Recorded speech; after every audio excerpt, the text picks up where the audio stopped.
Okay okay Gellu Srinivas Yadav గారు ఏంటి మీ objection? పోయి పసుపు నీళ్లతో శుద్ధి చేశారట బీఆర్ఎస్వి ఉస్మాన్ యూనివర్సిటీని.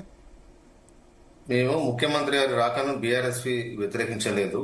ఎందుకంటే ముఖ్యమంత్రి గారు యూనివర్సిటీకి వచ్చినప్పుడు ఖచ్చితంగా స్పష్టమైన హామీలు అంటే 2 లక్షల ప్రభుత్వ ఉద్యోగాలు భర్తీ ఇస్తామని చెప్పి ఎన్నికల ముందు పిసిసి అధ్యక్షుల హోదాలో చెప్పినప్పుడు ఈ రాష్ట్రంలో నిరుద్యోగులు ఉస్మాన్ యూనివర్సిటీ లైబ్రరీలో చదువుతున్న వాళ్ళు కానీ, చిక్కడపల్లి లైబ్రరీలో చదువుతున్న వాళ్ళు కానీ, రాష్ట్ర వ్యాప్తంగా వివిధ లైబ్రరీలో విశ్వవిద్యాలయాలు చదువుతున్న విద్యార్థులు అందరూ కూడా నమ్మి కాంగ్రెస్ పార్టీకి ఇవాళ అవకాశం ఇచ్చారు. కాంగ్రెస్ పార్టీకి అవకాశం ఇచ్చారు కాబట్టి ఇవాళ అదే దగ్గర ఎమ్మెల్సీ కాగలిండు.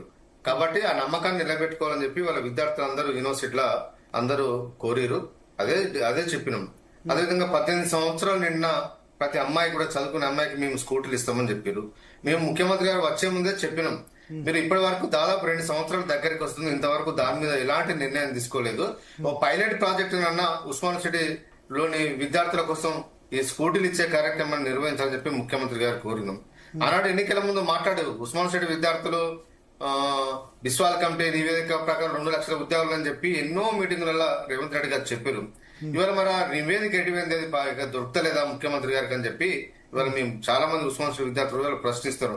అందుకే ముఖ్యమంత్రి గారి కార్యక్రమంలో చాలా చూడండి, మొత్తం రిస్ట్రిక్టెడ్ గా టాగురాటలో పెట్టుకుని ఓన్లీ యూనివర్సిటీ ఎంప్లాయీస్ అలా యూనివర్సిటీ ఎంప్లాయీస్, కొంతమంది కాంగ్రెస్ పార్టీకి అనుకూలంగా పనిచేస్తున్న విద్యార్థి సంఘాల నాయకులు కానీ, అదేవిధంగా కార్పొరేషన్ చైర్మన్లు, వివిధ హోదాలో పనిచేస్తున్న వాళ్ళకు మాత్రమే ఎంట్రీ తప్ప సాధారణ విద్యార్థులు టాగురాటం లేరు.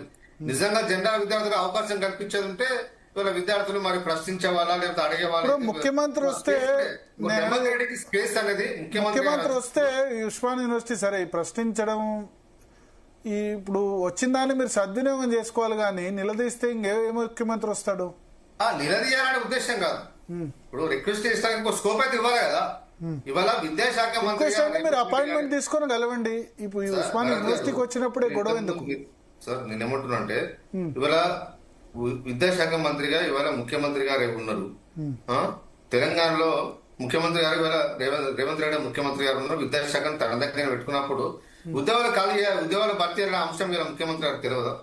ఇవాళ మీరు అన్నారు ఇంతకుముందే మాట్లాడారు, కేసీఆర్ గారు టీచర్ రిక్రూట్మెంట్ భర్తీ అని చెప్పి మీరు మాట్లాడారు.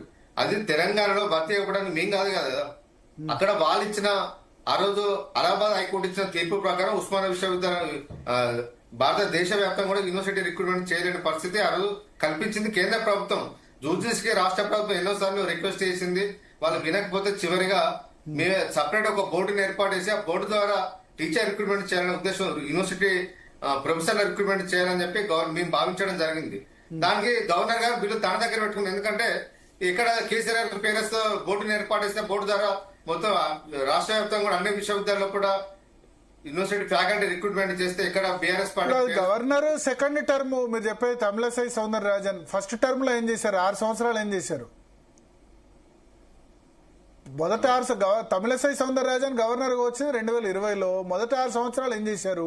2017లో ఆయన గో బ్యాక్ అన్నందుకు అంటున్నారు. కోర్టు తీర్పు అడ్డంకే ఉండే భరత్ గారు.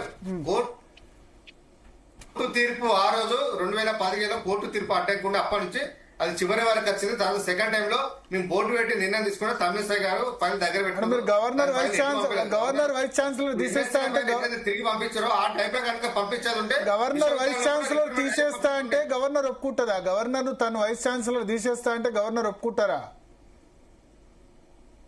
యూనివర్సిటీలో భర్తీ కావాలి కదా.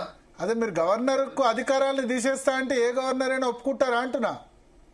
గవర్నర్ అధికారాలు తగ్గించడం అని కాదు ఉద్దేశం అక్కడ.